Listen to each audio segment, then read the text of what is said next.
Bonjour à tous. Aujourd'hui, je vais vous lire l'histoire de Pinocchio. Bonjour, je m'appelle Jiminy Cricket. Je vais vous raconter une histoire, mon histoire, et celle d'un pantin de bois qui devient un vrai petit garçon. Tout a commencé dans la maison de maître Geppetto, un vieux sculpteur sur bois. Avec un ciseau à bois et un marteau, maître Geppetto savait fabriquer des merveilles.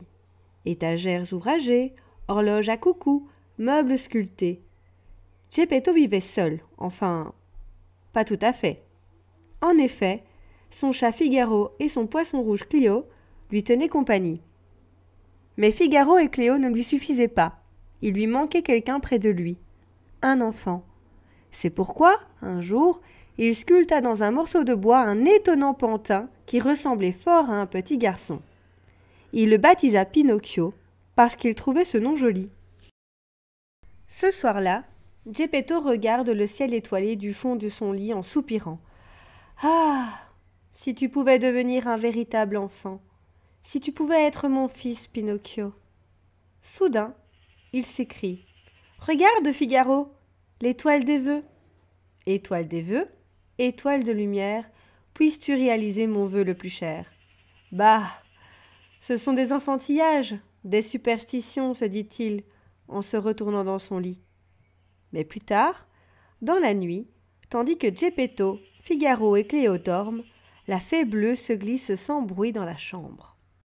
Elle murmure « Je viens pour exaucer ton vœu, Geppetto. » Elle effleure Pinocchio de sa baguette magique, et soudain, le pantin prend vie.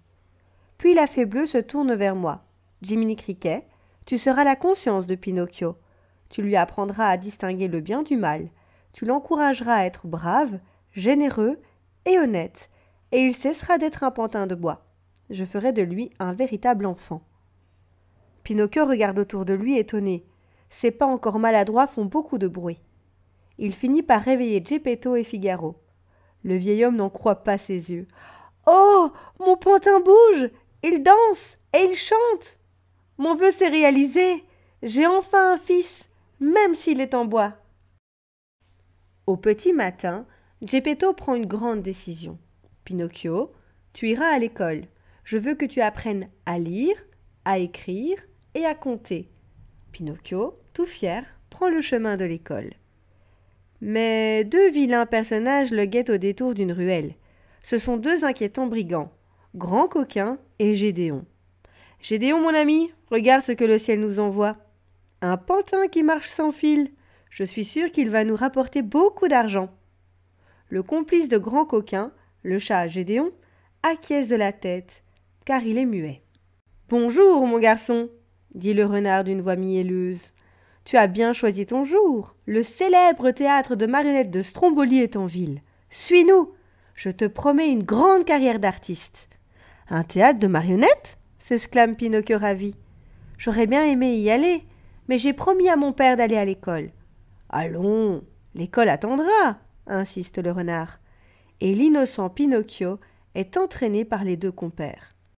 Quant à moi, Jiminy Cricket, après avoir cherché Pinocchio toute la journée, j'entends soudain son nom. Quelqu'un lui demande de danser. Je me glisse sous une tente qui abrite un petit théâtre. Un énorme personnage appelé Stromboli parle à mon ami. « Chante, Pinocchio, chante et danse !» Et Pinocchio s'efforce de chanter et de danser sur la petite scène du théâtre. « Aucun lien ne me retient, je marche et je danse sans rien. Je suis libre comme un oiseau, je n'ai pas de fil sur le dos. Je lève le nez, je bondis, je remue n'importe quel doigt. Au gré de ma fantaisie, je suis heureux comme un roi. » Enthousiasmés, les spectateurs lancent des pièces à Pinocchio. Je me dis que Pinocchio se débrouillera très bien sans moi. Je ferais mieux de rentrer chez Geppetto pour lui annoncer qu'il ne verra jamais plus Pinocchio. « Formidable !» braille Stromboli en serrant Pinocchio dans ses bras. « Tu es une mine d'or, petit. Nous allons parcourir le monde, toi et moi. »« Alors à demain !» répond Pinocchio. « À présent, je dois rentrer. Mon père m'attend. »« Pas question. Tu m'appartiens. Nous ne nous quitterons plus, » crie Stromboli en enfermant le pantin dans une vieille cage à oiseaux. Soudain, j'entends la voix de Pinocchio. Il m'appelle. Jiminy, viens à mon secours, gémit le pantin. Stromboli est méchant, il m'a enfermé dans une cage. Je reviens sur mes pas et lui dis, un peu fâché, tu aurais dû réfléchir avant de quitter le chemin de l'école. Bon, je vais essayer d'ouvrir le cadenas. Mais j'ai beau essayer, rien à faire. Le cadenas est trop dur pour moi. Pinocchio se désespère en voyant le temps passer. Pinocchio me montre une étoile très brillante par l'étroite fenêtre. Regarde, Jiminy, c'est l'étoile des vœux. Peu après, la fée bleue apparaît et l'interroge. Que t'est-il arrivé, Pinocchio? J'allais à l'école ce matin quand j'ai rencontré 2 affreux monstres qui m'ont jeté dans un grand sac, raconte Pinocchio, dont le nez s'allonge un peu plus à chaque nouveau mensonge. Je lui chuchote alors à l'oreille. Cesse de mentir. Peut-être que si tu dis la vérité, la fée bleue te pardonnera tes bêtises. Pinocchio, écoutant la voix de sa conscience, lui raconte toute la vérité. La fée bleue ouvre la cage en disant « N'oublie pas que si tu agis mal, tu resteras toujours un pantin de bois. » Pendant ce temps, Grand Coquin et Gédéon, attablés dans une taverne, se félicitent d'avoir vendu Pinocchio à Stromboli en échange de quelques pièces d'or. Un cocher assis près d'eux s'esclaffe en leur montrant un gros sac plein de pièces d'or. « Ha ha ha! C'est une bien petite somme! Moi, si vous aviez un enfant à me vendre, je vous en offrirais bien davantage. Quand j'aurai assez d'enfants pour remplir ma voiture, je les conduirai à l'île enchantée. Là, ils seront traités comme des rois. » En rentrant chez Geppetto, Pinocchio et moi, nous faisons la course. Bien sûr, je suis le plus rapide. Malheureusement, car cette fois encore, le pantin tombe entre les pattes de Grand Coquin et de Gédéon. « Où cours-tu donc, mon garçon? Ne me dis pas que tu vas à l'école, dit le renard. Si, monsieur. J'irai demain, répond Pinocchio, mais je dois voir mon père avant. Mais tu es tout pâle et tu as de la fièvre. Toi, tu as besoin d'un séjour sur l'île enchantée. L'île enchantée? Ça doit être amusant. Et il suit les 2 rusés compères jusqu'à une diligence pleine de jeunes garnements, tirés par des ânes tout tristes. J'ai juste le temps de me glisser à l'intérieur. Après un long voyage en diligence, puis en barque, nous arrivons enfin à l'île enchantée. L'île est un parc immense plein de manèges, de montagnes de glace et d'arbres où poussent des bonbons et des sucettes colorées. Les enfants ont droit à tout, et certains fument même de gros cigares ou boivent de la bière. Pinocchio a trouvé un copain qui jure et fait tout ce qui est habituellement interdit aux enfants bien élevés. Je les rejoins dans la salle de billard et « Oh! Voyez-vous ce que je vois? Les oreilles du garnement s'allongent étrangement et il ressemble de plus en plus à un âne. » Pinocchio s'en amuse d'abord. Mais voilà que ses propres oreilles s'allongent à leur tour, ce qui est beaucoup moins drôle. Une queue d'âne lui pousse à présent. Je lui crie « Vite, Pinocchio, plonge dans la mer! Cela arrêtera peut-être la malédiction. » C'était une bonne idée, car Pinocchio cesse de se transformer. Nous arrivons à la maison complètement épuisés, mais personne ne vient ouvrir à la porte. La maison est vide.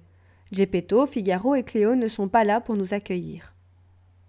Soudain, une lettre tombe du ciel. Il est écrit que Geppetto est parti pour l'île enchantée, mais son bateau a été avalé par Monstro la baleine, la terreur des mers. En effet, ce pauvre Geppetto est dans le ventre de la baleine. Il attend qu'elle avale quelques poissons frais pour Figaro et lui. Ils sont terriblement affamés. « Je vais le sortir de là, Jiminy !» s'écrie Pinocchio, qui attache une lourde pierre à sa queue d'âne et se précipite du haut de la falaise dans les flots sombres. Nous voici au fond de l'eau. Mais où chercher Geppetto dans cette mer immense? Regarde! Un banc de thon! Suivons-les! Monstro en est friande. Ils nous conduiront jusqu'à elle, dit Pinocchio. Soudain, l'eau s'agite, et nous voilà avalés avec des centaines de poissons dans l'énorme ventre de la baleine. Tout au fond, nous apercevons Geppetto, assis sur son bateau avec sa canne à pêche. Geppetto attrape un poisson et découvre agrippé à sa queue « Pinocchio, mon fils, mon cher fils, moi qui pensais ne jamais te revoir !» sanglote le brave Geppetto. « Papa, comme tu m'as manqué, jamais plus je ne te quitterai !» répond Pinocchio soulagé. Mais Geppetto remarque les oreilles de Pinocchio. « Qu'est-ce que c'est que ces oreilles? Et cette queue d'âne? » « Je t'expliquerai plus tard. Sortons d'abord d'ici, » répond Pinocchio. « Construisons un radeau avec ces planches et allumons un grand feu avec le reste. Un feu? Pourquoi faire? S'étonne Geppetto. La fumée fera tousser Monstro, qui expulsera notre radeau, explique Pinocchio. Geppetto installe avec précaution Figaro et Cléo sur le radeau. Après un formidable éternuement, la baleine nous rejette enfin à la mer. Mais Geppetto est trop âgé et trop faible pour nager jusqu'à la côte. « Sauve-toi, mon fils! Laisse-moi ici !» crie-t-il. Mais Pinocchio l'attrape par le col et le tire avec bien du mal jusqu'au rivage. Quand il arrive à la plage, Pinocchio est si fatigué qu'il s'évanouit. Geppetto le porte jusqu'à sa maison et, désespéré, le couche sur son petit lit.